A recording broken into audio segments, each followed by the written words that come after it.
masuklah tema kita kepada dosa terbesar yang ketiga, yaitu sihir. Saudara-saudaraku, sihir, para pelakunya disebut dengan sahir, yaitu pelaku sihir, dan di dalamnya juga ada para dukun, ada juga paranormal, ada juga orang yang ahli santet, ahli guna-guna dan sebagainya. Seluruh mereka masuk dalam kategori as-sahir. Saudara-saudaraku, Allah Subhanahu wa taala berfirman di dalam surat Al-Baqarah tentang masalah sihir, yaitu pelaku sihir kafir. Seluruh syaitan adalah kafir, dan syaitanlah yang mengajarkan sihir itu. Dengarkan firman Allah Subhanahu wa taala surah Al-Baqarah 102. Walakinna syayatina kafaru yu'allimuna an-nasa as-sihr. Tetapi yang kafir itu adalah setan-setan. Mereka lah yang mengajarkan kepada manusia akan ilmu sihir. Wa ma unzila 'alal malakani bi Babila Harut wa Marut. Dua orang yang diturunkan dari kalangan malaikat, yaitu Harut dan Marut, di negeri Babilonia, mereka itu turun untuk membawa ujian dari Allah. Ilmu yang mereka ajarkan adalah ilmu sihir. Apa kata malaikat Harut dan Marut ini bagi orang-orang yang semangat ingin belajar ilmu sihir? Wa ma yu'allimani min ahad hatta yaqula. Tidaklah mereka mengajarkan orang yang berminat belajar ilmu sihir ini sampai malaikat ingin memastikan pada mereka, awas, kalau kalian belajar ilmu sihir ini adalah ilmu yang berbahaya, ini adalah ilmu hitam, ilmu yang dicela dan dikutuk oleh Allah. Kalau kalian pelajari, kalian akan kafir. Wa ma yu'allimani min ahad hatta yaqula innama nahnu fitnatun fala takfur. Sebaiknya kalian jangan belajar. Kalau kalian pelajari, kalian akan kafir. Fayata'allamuna minhuma ma yufarriquna bihi bainal mar'i wa zawjih. Tapi ada memang yang memiliki hati-hati yang kotor dan sesat, mereka tetap mempelajari ilmu sihir. Menjadi ahli sihir, mempelajari ilmu sihir, melekat, merapat, dan meminta tolong kepada ahli sihir, percaya dengan para dukun-dukun yang mampu meramal dan menyihir, seluruhnya itu ada dalam koridor yang sama. Mereka adalah pelaku-pelaku dosa-dosa besar. Saudara-saudaraku, Rasulullah SAW bersabda, "Thalathatun la yadkhulunal jannah." Ada 3 orang, mereka tidak akan pernah bisa masuk ke dalam surga. 3 orang ini adalah mudminu khamr, pencandu barang-barang memabukkan. Apa itu khamar, narkoba, ganja, dan sebagainya. Dan yang kedua, qati'ur rahim, orang yang memutuskan tali silaturahim, mungkin dengan bapaknya, dengan ibunya, dengan saudara kandungnya, ya, dengan saudara setali darahnya, dia putuskan tali hubungan kekerabatan.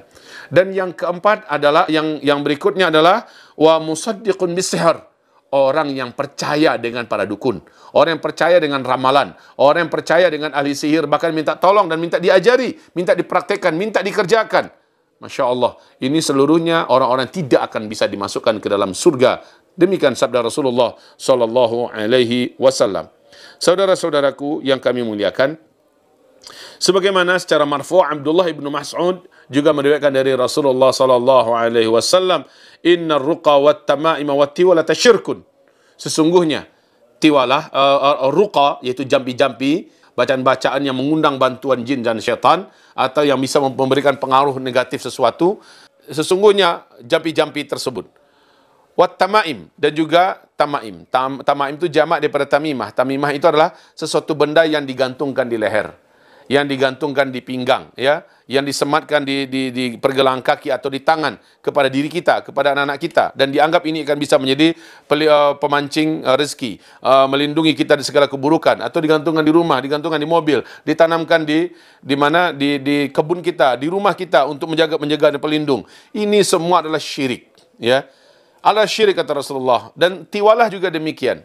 Tiwalah itu apa? Tiwalah itu adalah mengguna-guna, menjadikan orang tidak suka menjadi suka, menjadikan orang tergila-gila pada kita, atau kebalikannya, menjadikan orang dari suka menjadi benci, ya. Ini adalah syirik. Demikian kata Rasulullah Sallallahu Alaihi Wasallam. Saudara-saudaraku, tidak sedikit orang menjadi korban dari perbuatan yang paling hina dan cela ini. Dukun, ahli sihir menurut hukum asli Islam adalah orang yang harus dilenyapkan dari muka bumi. 4 imam mazhab kita, 3 sepakat, ya, dibunuh tanpa minta dia untuk tobat dulu.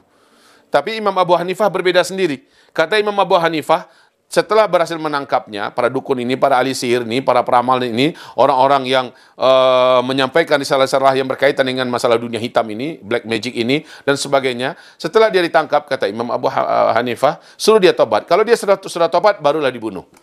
Loh, sementara imam mazhab yang lain, Imam Malik bin Anas, Imam Asy-Syafi'i dan Imam Ahmad Ibnu Hanbal mengatakan tangkap dia, bunuh, tidak perlu menunggu dia tobat. Bunuh, karena mereka memang adalah para perusak akidah umat, dan mereka juga para perusak umat itu sendiri. Mereka merusak lahir batinnya umat. Mereka menimbulkan kerusakan di mana-mana, dan mereka itu adalah kaki tangan serta antek-anteknya syaitan. Ya, mereka adalah penyambung lidahnya iblis laknatullah alaih.